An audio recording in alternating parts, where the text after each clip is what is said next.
नमस्कार दोस्तों, आपका स्वागत करता हूं आप ही के यूट्यूब चैनल में। वीडियो को स्टार्ट करने से पहले आप सभी से रिक्वेस्ट करूंगा, अगर अभी तक आपने चैनल को सब्सक्राइब नहीं किया तो it's request to all of you, please channel को सब्सक्राइब कीजिए, वीडियो को लाइक कीजिए एंड शेयर कीजिए एज मच एज पॉसिबल, ताकि ज़्यादा से ज़्यादा लोगों तक ये वीडियो पहुंच सके।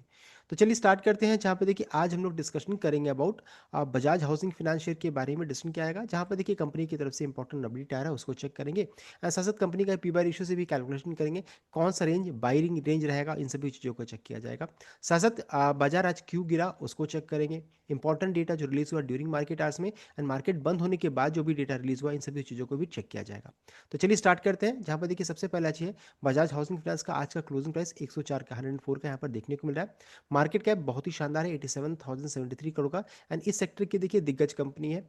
स्टॉक का पी रेशियो का चेक किएगा तो 36.9 है, इंडस्ट्री का 17.9 है, यानी कि हाई वैल्यूशन में करंटली ट्रेड कर रही है। कंपनी का 52 हाई 148 का है, लो कितना है तो 103 का देख सकते हैं, यानी कि अपने 52 लो के पास ये करंटली ट्रेड कर रही है। साथ साथ अगर चेक करेंगे कंपनी प्रॉफिटेबल है कि नहीं, तो देखिए प्रॉफिटेबल है। फिर स्कोर 4 का 9 से जितना करीब होता क्षमा 4 है उतना बढ़िया नहीं है। साथ साथ अगर चेक करेंगे बुक वैल्यू 25.4 का है, प्रमोटर होल्डिंग कितना तो 88.7% का यहाँ पर देखने को मिल रहा है। तो रिमेनिंग स्टेक होल्डर की क्या स्थिति है, चलिए उसको जरा चेक कर लेते हैं। तो यहाँ पर देख सकते हैं प्रमोटर का स्टेक यहाँ पर कांस्टेंट है 88.7 देख सकते हैं। साथ साथ अगर चेक करेंगे तो एफ आई का स्टेक यहाँ पर घटा है 1.04 से घट करके 0.91 हुआ है। डी आई का स्टेक भी हल्का सा घटा 0.59 से घट करके 0.54। एंड पब्लिक का स्टेक इंक्रीज किया 9.61 से बढ़ करके 9.81 यहाँ पर देखने को मिल रहा है।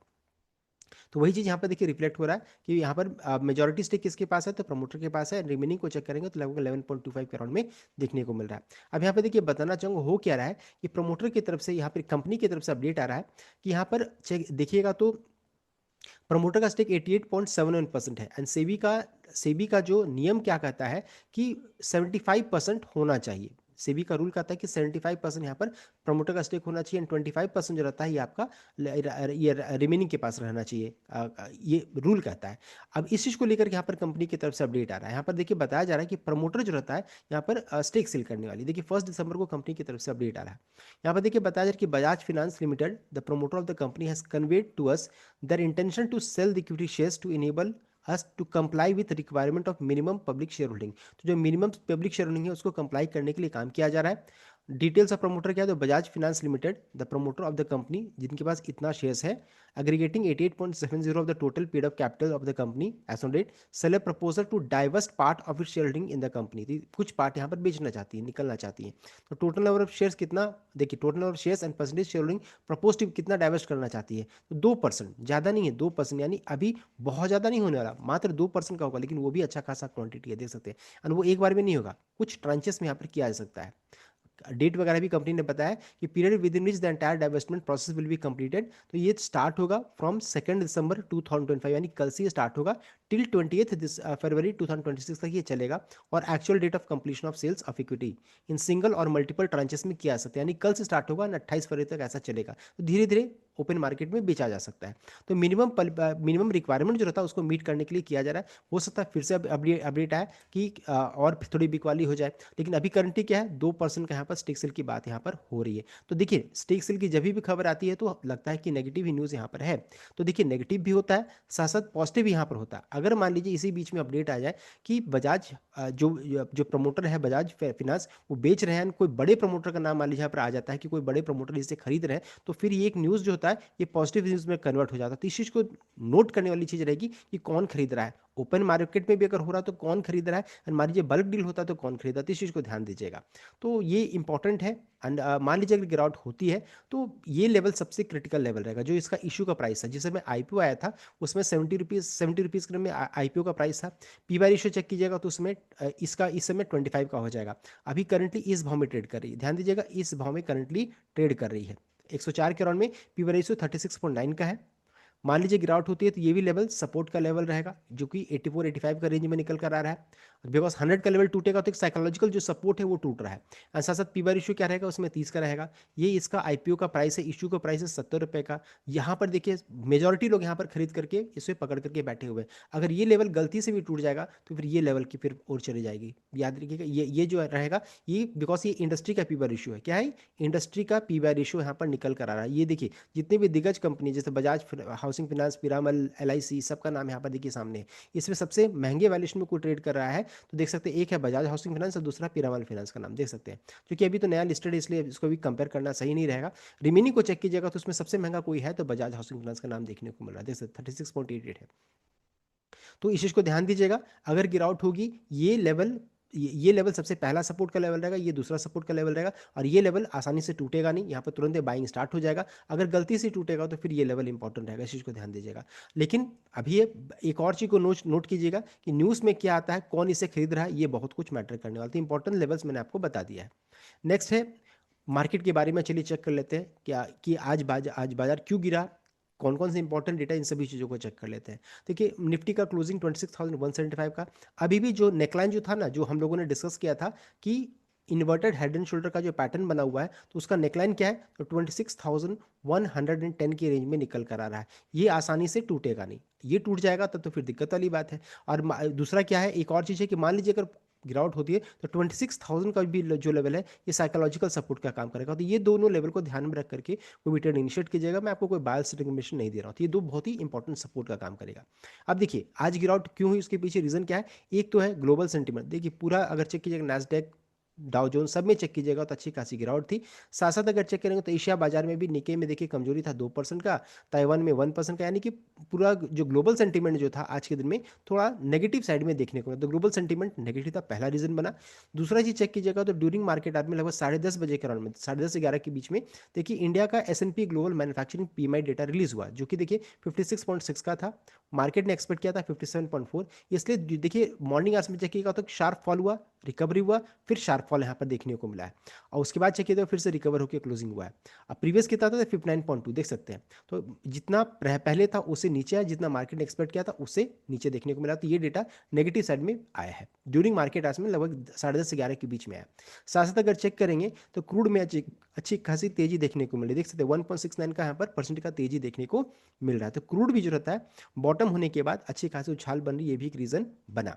साथ साथ क्रूड में तेजी क्यों बन रही, उसके पीछे रीजन हम लोगों ने कई बार डिस्कस किया कि यूक्रेन की तरफ से अपडेट आया कि उन्होंने रशिया के टैंकरों में उन्होंने अटैक किया, ये अपडेट है जिस कारण से तूफानी तेजी क्रूड में स्टार्ट हुई।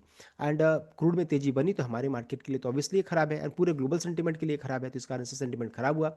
उसके अलावा अगर चेक कीजिएगा तो FI भी जो हमारे मार्केट में बिकवाली करते चले जा रहे हैं तो वो भी एक रीज़न बन रहा है। FI क्यों बेच रहे हैं, उसके पीछे रीज़न क्या है, तो हम लोगों ने पहले भी डिस्कस किया कि रुपए जो रहता है अगर चेक कीजिएगा तो डॉलर के सामने हमेशा कमजोर हो रहा है, तो रुपए का कमजोर होना, जो कि चेक कीजिएगा तो ड्यूरिंग मार्केट आज में इसको ये 89.76 का हाई भी बनाया था। उसके बाद चेक कीजिएगा तो 89.730 अराउंड की में था, और अभी चेक कीजिएगा तो 89.571, यानी कि अगर 90 का लेवल टूटेगा तो फिर अच्छी खासी और यहाँ पर तेजी बन सकती है, ब्रेकआउट होगा। और अब यहाँ से ही अगर रिवर्सल लेना रहेगा, मान लीजिए यहाँ पर से टॉप बनना होगा तो यहीं पर बनेगा। तो अब ये अभी ये अनसर्टेन यहाँ पर बरकरार है, रुपए जो रहता है कमजोर हो रहा है, जिस कारण से FI हमारे मार्केट में अभी इंटरेस्टेड नहीं है। नेक्स्ट ड्यूरिंग मार्केट के बाद में एक और अपडेट है कि RBI जो रहता है रेट कट हो सकता है नहीं करे, बिकॉज GDP का डेटा अच्छा आया है। साथ साथ अगर चेक करिएगा तो बेंचमार्क 10 ईयर बॉन्ड यील्ड जो रहता है फ्रॉम 6.47% टू 6.52 हुआ, जिस कारण से चूंकि डेटा अच्छा है इस कारण से ऐसा है कि रेट कट न हो, ये भी अपडेट है। किसने किया, तो Barclays said it no longer expect a rate cut at December 5 policy meeting, noting that the robust growth number outweighed the impact of unusually low October inflation. यहाँ पर यह है चूंकि डेटा अच्छा है इस कारण से हो सकता है RBI रेट कट न करे, ये भी ड्यूरिंग मार्केट आज में ये भी रीजन बना जिस कारण से गिरावट हो रही है।